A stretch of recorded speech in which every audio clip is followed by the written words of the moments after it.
राधे राधे। दिवाली पर यम का दीपक कब और कैसे जलाया जाता है?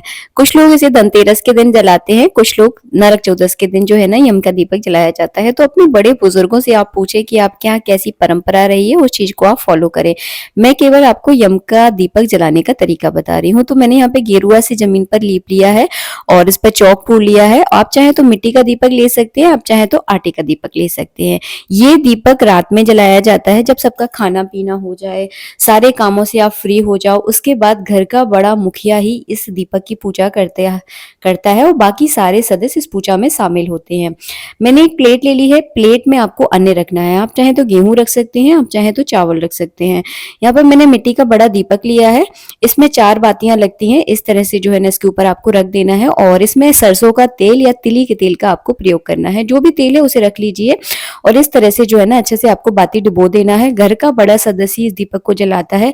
कहते हैं यम का दीपक जलाने से आपके घर में हमेशा बरकत रहती है, किसी भी प्रकार की कोई आधी व्याधि और अकाल मृत्यु का भय आपके घर में नहीं होता है और किसी की भी साल भर तक कोई अकाल मृत्यु आपके घर में नहीं होती है अगर आप यम का दीपक जलाते हैं। इसका जो है ना सबको मिलकर यम के दीपक का पूजन करना है। चंदन चावल, रोली चावल से जो है ना पूजन कर दें, पुष्प चढ़ा दें, मिठाई का भोग लगा दें और इस दीपक को अपने घर के दरवाजे के दाहिनी कोने के दक्षिण दिशा की ओर रखना होता है। इसके बाद जो है ना आपको क्या करना है, सबको एक एक परिक्रमा करनी है और 1-1 रुपए का सिक्का जो है ना इस तरह से चढ़ाना है। तो सबको परिक्रमा करनी है, चाहे आपके घर के बच्चे हों, चाहे बड़े हों, चाहे बूढ़े हों, सबको परिक्रमा करनी है और 1-1 रुपए का सिक्का जो है ना इसमें चढ़ाना है। आप 5 का भी चढ़ा सकते हैं, आजकल 1 रुपए की तो कोई वैल्यू ही नहीं रह गई है, तो आप 5 का भी चढ़ा सकते हैं। भोग वगैरह हम लोग सब कुछ लगा दिया है।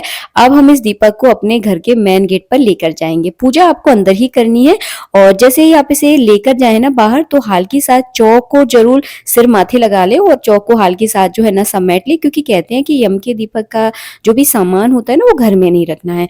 और हाँ, बीच में मैंने यम के दीपक के बीच में मैंने एक कौड़ी डाली है। ये कौड़ी इसलिए डाली जाती है क्योंकि पूजा धनतेरस दिवाली पर की जाती है ताकि हमारे घर में हमेशा बरकत भी रहे। इसीलिए जो है ना ये बीच में कौड़ी डाली जाती है, जिसे लक्ष्मी कौड़ी कहते हैं।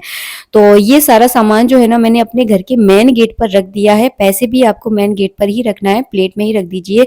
प्रसाद भी आपको बाहर ही रखना है और इस दीपक के सामने आपको हाथ जोड़कर प्रार्थना करनी है यम देवता की, कि वो चारों दिशाओं से आकर हमारे घर में धन की बरसात करे, हमारे घर की आधी व्याधि को दूर करे, किसी की भी हमारे घर में अकाल मृत्यु ना हो, ऐसा आशीर्वाद जो है ना हमें दे। बस इसके बाद जो है ना अपने घर के गेट आपको लगा लेने हैं और गेट के बाहर इस दीपक को जलाना है। बुझते हुए इस दीपक को कभी भी नहीं देखा जाता है और ये सारा सामान जो है ना दान कर दिया जाता है। कौड़ी आपको अपने घर की